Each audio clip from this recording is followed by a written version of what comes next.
Ladies and gentlemen, I'm glad to see you, and I'm glad to introduce our today guest, Mr. Andrew Parsons. He's award-winning master distiller and co-founder of very good company, the Skywave Distilling.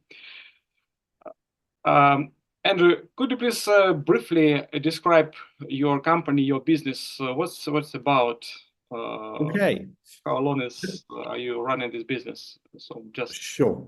So we are the Skywave Distilling Company, trading as Skywave Gin. But as we move away from gin into vodka and other spirits, we're using more of a Skywave than the Skywave Gin. So the Skywave Distilling Company, or Skywave. We were founded in 2018 off the back of a gin recipe that we developed, which was pretty good. Yeah. And we launched very small, literally bootstrapped, own funded from the bottom up in 2018, and then grew from there. We had very little marketing budget, so we thought the only way to get ourselves known and out there was to enter competitions. Yeah. So we entered a lot of spirits competitions, blind tasting competitions, and we were fortunate enough in early 2020 to be named the world's best contemporary gin at the World Gin Awards. So that gave us confidence that the product that we had was a fabulous product. And we expanded the range. We now have 7 gins, 1 gin liqueur and 1 vodka in our range. And that's our own brand.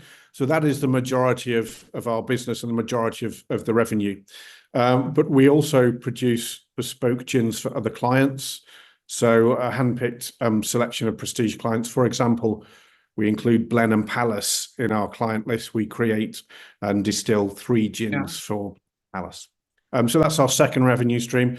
Our third revenue stream is our own bar and events. We run 2 bars and various events such as distillery tours, cocktail making masterclasses, and so on. So events and bars is our third revenue stream. And that's effectively it. On the bespoke gins, we do have a gin which we call our white label gin. So for people who want lower minimum order quantities and don't insist on having their own unique recipe, we have a white label gin as well. So you could argue that's our fourth revenue stream. So own brand across the UK and just starting to expand into Europe and the rest of the world. Bespoke products, events, and the white label gin for people who want lower MOQs. Where are we now? So we realized early, probably in 2022, 2021, that although we had world-class liquid, our gins and vodkas were some of the best in the world, 76 international awards now. Our packaging and our branding wasn't really shouting premium. It didn't say the packaging and branding wasn't as good as the liquid in the bottles. So we needed to do something about that. So in 2022, we got ourselves investment ready and launched a crowdfunding campaign, and we raised $250,000 to up brand, rebrand, redesign, have all our bottles designed from scratch and manufactured in the UK. So that entire up brand and bottle branding project, that was delivered throughout 2023, and we launched our brand new packaging in November 2023, so just a year ago now. Yeah. The result of that launch saw us gain new listings, new national distributors. We are listed in 52 Sainsbury stores across the UK, more national distributors, and we're about to get our first travel retail listing in London Luton, London City airports. Yeah. So all on the back of that new bottle project. Where are we now? We want to grow further. We're as a brand, relatively small brand, competing against the big boys.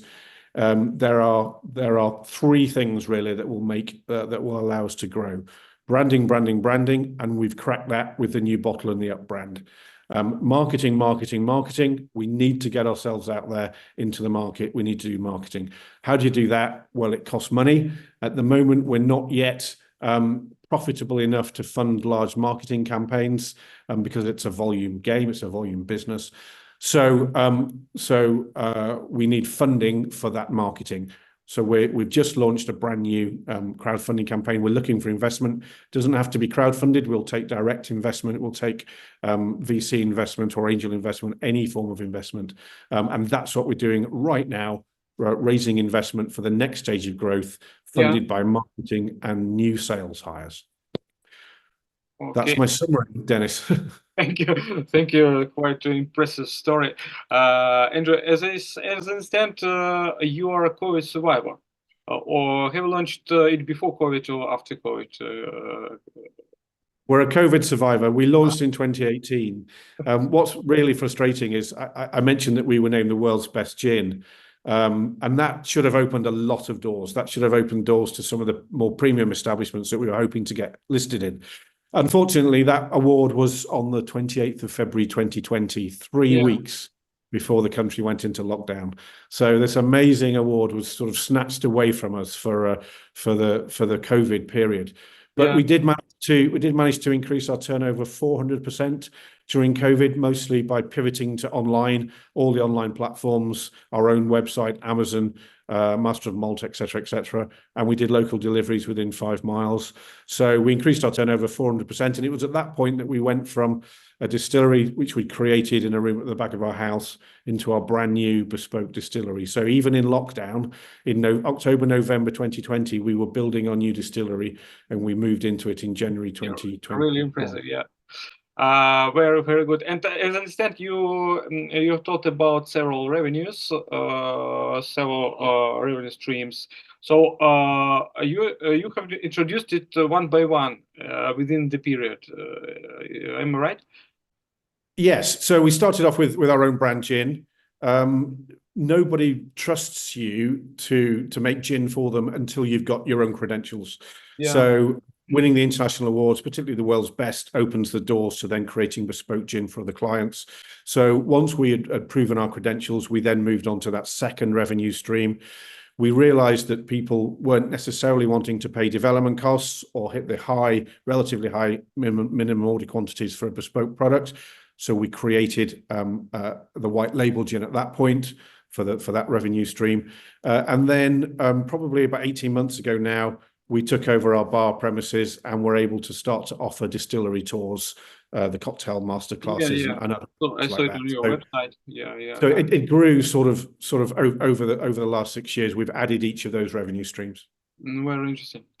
Okay. This question is for you, as for experienced businessman. What's about your USP?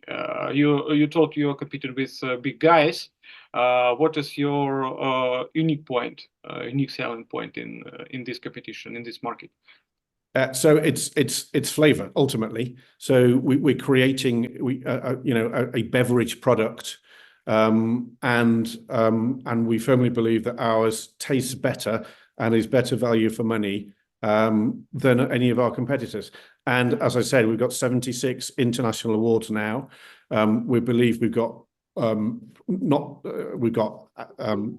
possibly one of the most medalled distilleries in England at the moment, particularly in that short period of time. Coupled with the fact that it's a craft product. So it's not a mass-produced product, it's a craft product. Myself and my assistant distiller are involved in producing every single bottle. Every bottle is labelled, sealed, filled, and leaves the distillery. It's all done here. So our road miles are very low. We're not shipping liquid to the other side of the country to be bottled and brought back, and so on. So to answer your question succinctly, it's the quality and flavour of the product, and the fact that it is a craft product. Everything is done in-house here by a small team. Yeah, very impressive for your small team and reached such results within such a short period as for me. Andrew, as I know, in 2022-2023, you ran a crowdfunding session, and it was successful. Could you please tell a little bit more about it? What have you reached? Where have you spent the funds, and what have your investors got for their funds? Okay. So yes, as I said earlier on, we realized that we needed to up our game in terms of our branding, what we look like on the shelf. It's true, whether we like it or not, that the first bottle of spirits is bought with the eyes, not with the taste, especially in a brand that people don't know. But they'll look at the bottle and go, "Wow, that's a gorgeous bottle. I'm going to try that brand," and then they love it and they buy a second and third and hopefully many more bottles. But you've got to get that first sale, and that first sale is all about the look and feel and branding. And I don't think it's any different than any other industry. Branding is really important. So we recognise that. We found ourselves a consultant, an expert in the industry, who was also a senior business leader. He helped us to become investment ready. He helped us to prepare our pitch deck, craft our story, look at our financials, and work out what we needed. And we costed the whole project start to finish. We then launched a crowdfunding campaign with that pitch deck, with that story, and it resonated with investors on the platform we were using. And we overfunded by about 20%. So that allowed us to have a little bit more working capital as well. Once we'd finished the crowdfunding campaign and we actually had the money, we could start the project properly. We'd done a little bit of research. We'd done some visuals to demonstrate what it was we were trying to achieve, but we hadn't done the detailed design of the bottle and we hadn't chosen our manufacturers. So we had to go through all of that process. Quite a long process. Again, we learned a lot on the way. We learned a lot about crowdfunding, but we also learned a lot about bottle design and manufacture. Bottle design is a little bit like, I don't know, building a house. So the designer is the architect, then he passes his plans to the builder, and the builder says, "There's no way I can make that, Gov. You can't build that, it'll fall over." So it's a bit like that. When the designer passes his design to the bottle manufacturer, then there's a conversation about what is and isn't possible in terms of making the bottle. Now, we used a very good designer, so there was very little, but there was a little bit of backwards and forwards and tweaking of the design. Eventually, we were ready to manufacture. The big problem then is that most of the bottle manufacturers in the UK and Europe, at least, have got very long lead times. Their order books are very full. Some of them are taking orders for 12 months from now delivered. We managed to get, because we were relatively small volume, we were only 2 days of production run. We managed to get a window due to a cancellation, and our production was in September 2023. And once we knew that date, we could launch the marketing campaign behind it. We could start getting some visuals in place. We could get some prototypes and start to photograph those. And we managed to launch only about 5 weeks after the production run of the bottles. Production was interesting. We went up to the factory. Depending on the bottle, it's very quickly, depending on the bottle. But we went up to the factory.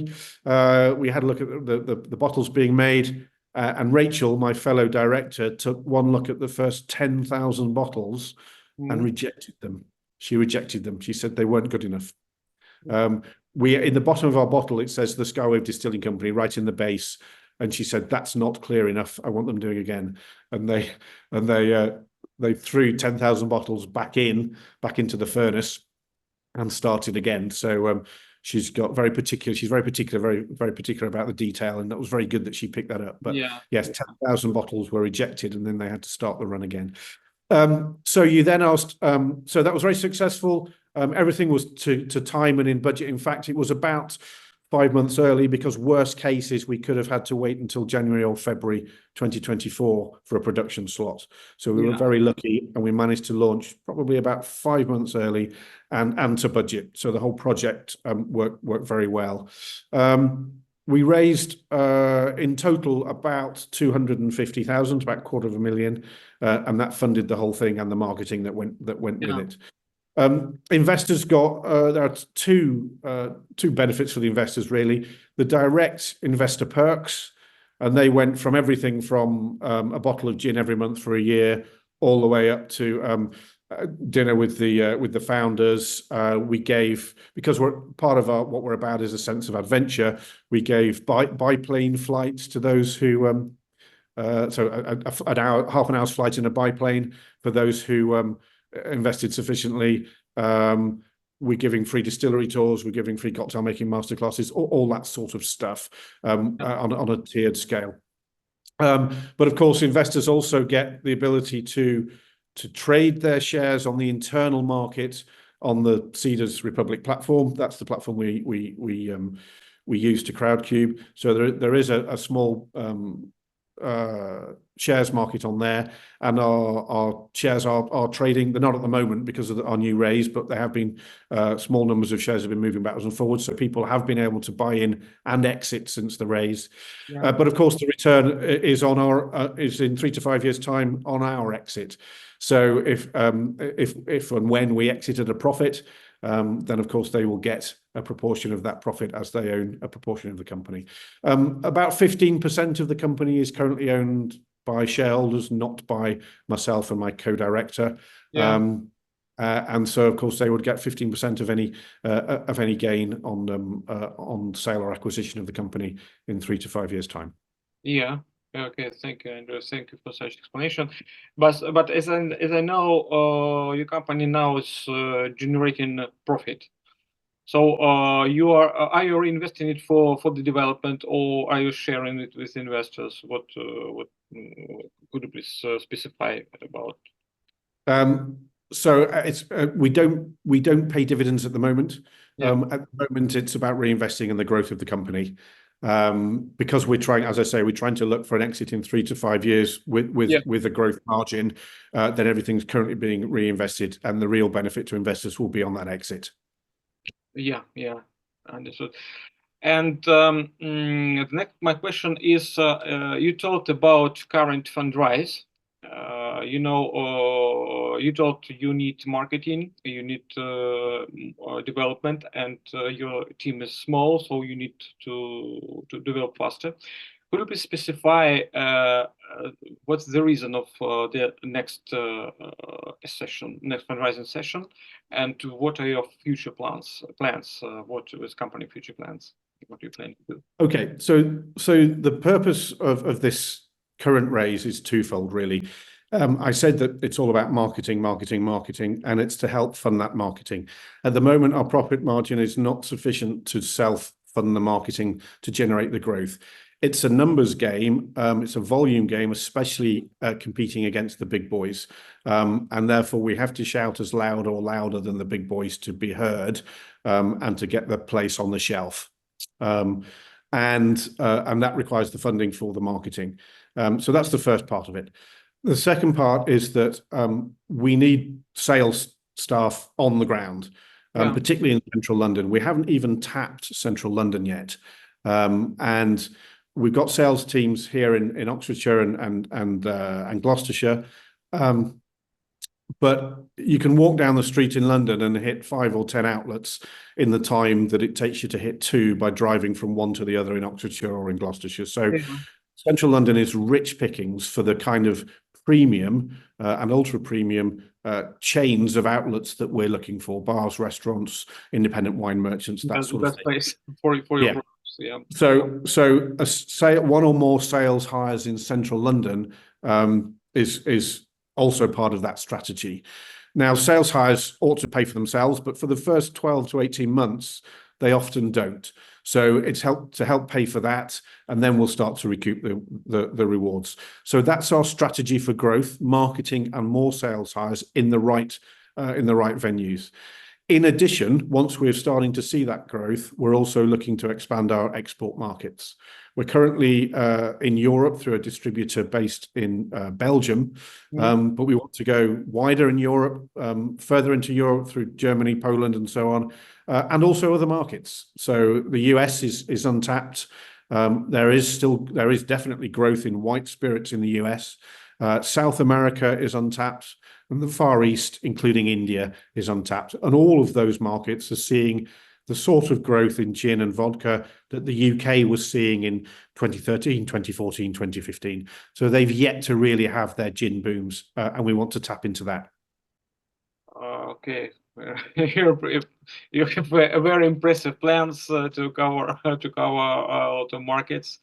And you have some roadmap how you would like to do it, how you would like to cover it.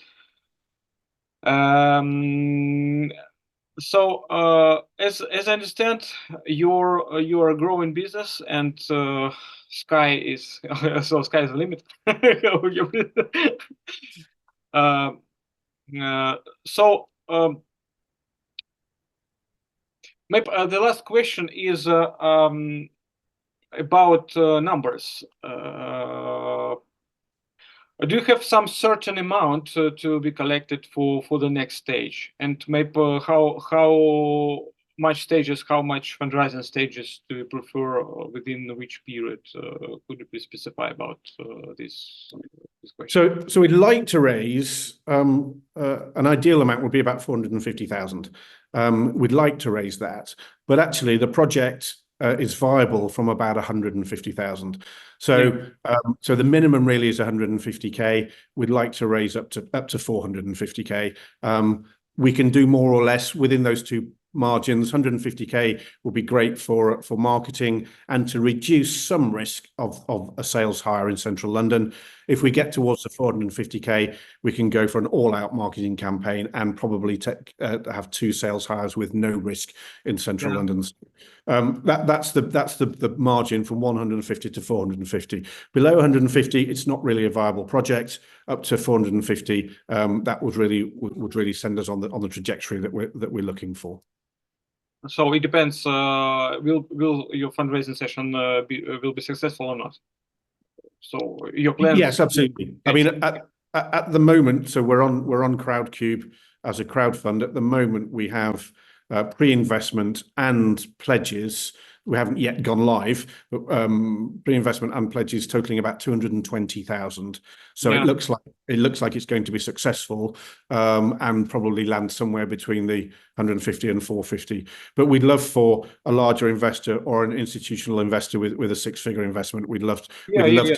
That's what I meant. So I think you have some general requirement of general amount needed to cover your needs, and if some investor will be interested, of course he or she will ask you to provide this information. I think, and we will help you in it. And so just a little bit more information there, Dennis. So our current valuation is 1.75 million on Crowdcube, and we'd be prepared to even to a single individual or institutional investor, we'd be prepared to go to 24% of that to a single individual or investor if there was a single investor that wanted to go that high. That would be what we'd be looking for. I remember told about it. So this information is very important because our investors will see this video, and if they're interested, we'll provide them more information. So thank you for such brief information about Skywave Gin. Andrew, thank you for your time. We'll stay in touch, and we'll trace your development in our YouTube channels and our different media and social media. And wish your company good luck. Thank you very much, Dennis. Thank you for having us. Thank you. Bye. Bye-bye.